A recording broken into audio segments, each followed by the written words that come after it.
In this video, we're going to talk about why and to a lesser extent how you might choose to relocate the battery from the front of a car to the back of it. Some of this stuff is going to be Mustang specific, although not all of it. So if you've got a different car and you've got the battery up front and you want to put it somewhere else, stick around. You might learn a couple of techniques that'll help make it safer and more awesome. So first, let's talk about why you might choose to do this in the first place, because why not leave good enough alone? Well, there's three main reasons you might choose to do it. And the first one, because race car.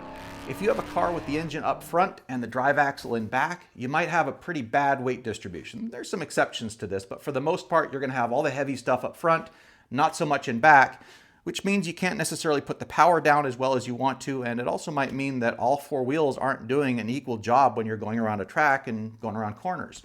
So if you can put some more of that weight over the back and a little bit less up front, then you don't have to take quite as much weight that's up front and swing it all around when you're trying to go around a corner. Just makes your car handle better. That's kind of why mid-engine cars have the engine, the heavy part, in back, and they handle better. So we can't make this a mid-engine car, but we can take a 35 to 40 pound battery and we can take it from way up here in front of the front axle.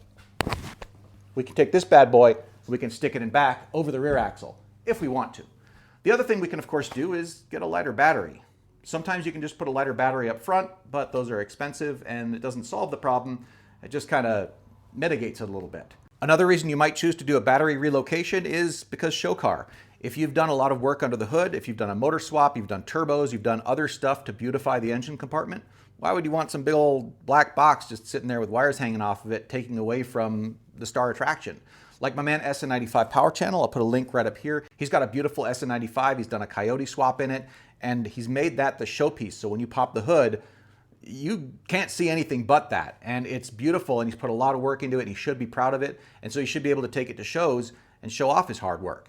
So that's the second reason you might choose to do a relocation. The third reason, and kind of why I'm doing it, is because you need the space for something else. And the battery takes up a lot of space under the hood. So if you've got plans for something else that you might want to be placing in that area, well, you got to get that battery out of there. And so in my case, I got plans. Let's go ahead and take a look at how I did this. I should add that I'm like 90% done at this point. I didn't bring you along with me during the whole journey because this is my first SN95 and I didn't know the specifics of this car. So I didn't want to bring you along on like all the dead ends that I ended up finding on the process. So this is as it is basically finished, and we'll talk about how I did it and why I did it as we go. Under the hood, we've got this battery tray right here, and that's got metal and stuff on it. This is probably a solid pound, and that never has to be there ever again. And then underneath here, you can see this is painted black. That's because this was kind of a field find, barn find kind of car. It was very cheap to buy and needed a lot of work. So some of that work was rust mitigation. Anyway, I took the factory battery cable. This is what goes to the engine block. And I just kind of ran that up here and tied it to the chassis there with the copper aglet. And then I took the factory positive battery cable that goes down to the starter, and I tied that into something called a bulkhead connector. And the bulkhead connector also has a little wire up here that goes up to the factory fuse box connection and of course to the factory alternator cable right here so that the alternator can do its job just like it did stock. The other side of that bulkhead connector is down under here, and that just goes right here, and you can see that I've got two 4-gauge cable. These are marine cables, which means that they have 2 layers on them and they are extremely abrasion resistant. And they're also, of course, tied off with this heat shrink stuff here. And then that goes back over to there, and that goes in through a couple of these here grommets that are watertight, and those come into the cab of the car. Those penetrate here under the dummy pedal, and then they come back here under the carpet, etc. Well, you really don't care how that looks. And then they come through here, and then they kind of come through there with some grommets, and they go up under there and into the trunk area. Now I do have a rear seat delete. There's a flat panel that goes across here, but on your car with just a regular back seat, same thing applies.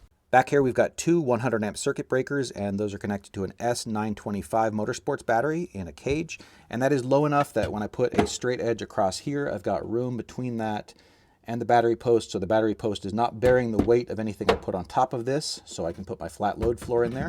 I've then got a dividing wall, which not only holds the bracket to secure the battery, also supplies us a ground connection to the chassis itself, and also gives me this nice little kind of carpet lined area where I can stick my tire inflator kit and tool kit, and then I can just put my floor over this and have all my trunk space. You're possibly wondering why I've got two cables back there, and there's two main reasons for that. One of them is that two cables are more flexible and easier to hide than one really big fatty cable, and the second reason is safety. Because I have two cables running the full length and I've got two separate circuit breakers down there, that means that it only takes half as much current to trip one of them. So that means if something happens to the wire, it gets cut, it gets, whatever pinched or anything like that happens to it, it's going to be able to trip with half as much current versus if it was one big fatty cable that took the full beans to trip. Now this is marine rated cable. It is double wall, double jacket, whatever. It's quite substantially strong. It's also full copper. It's not CCA, so it's not likely to lose any kind of, efficiency in the cable itself over that run. Kind of overkill, honestly, for this, but it wasn't really that expensive to do it the right way, so I figured I'd do it the right way. If you'll excuse me, I'm going to put on some tunes that are not YouTube copyright safe. I'm going to jam out, put everything all back together again, and then we'll go for a drive and see if anything changed that I can feel. Where was I? That took a bit longer than I expected. I've got an 81-year-old neighbor, and she takes beautiful care of her yard, and she just needed a bit of help with the lawnmower. And so, I'm probably not going to be drawing breath at 81 years old. So she's doing pretty good. Anyway, I got the Mustang back down on the ground, as you can see right there. And one of the things I wanted to point out is that while I was taking stuff apart, of course, I lunched up a bunch of these little Christmas trees. A lot of them are 30 years old. And I discovered a long time ago to just buy the car candy. This has all the stuff in it. This one is Ford specific, and it is from a company called NEEDA. See, N-E-E-D-A ? And the part number for the Ford stuff is 999176. And I don't know where to find this. I got it at an AutoZone in Arizona a couple years back. And so if you happen to find these, it's awesome. Otherwise, just get bulk car candy. It's nice to keep it around, and then you can just put brand new Christmas trees on instead of trying to reuse crusty old ones.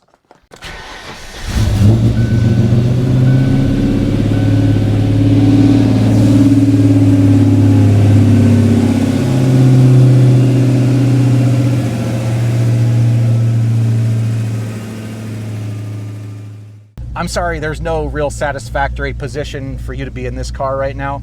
I need to figure out some kind of mounting system for something. But for now, let's just go ahead and go for a drive, and I'll let you know if it feels any different with the battery relocated. I'm not going to be able to, whatever. So I'm on a curvy road that is relatively smooth, and it beckons one to travel quickly, but there's no guardrails. The guardrail on that side is the cliff, and the guardrail on that side is also the cliff, but in the other direction, and a couple trees that might catch you. So we're not going to go super fast. I admit that I'm just not able to exploit the difference in dynamics on public streets safely. That's not going to happen. I can't say that I feel anything particularly different at these speeds, but of course the main reason I did this change was to make room up front for some other stuff that's going to happen up there.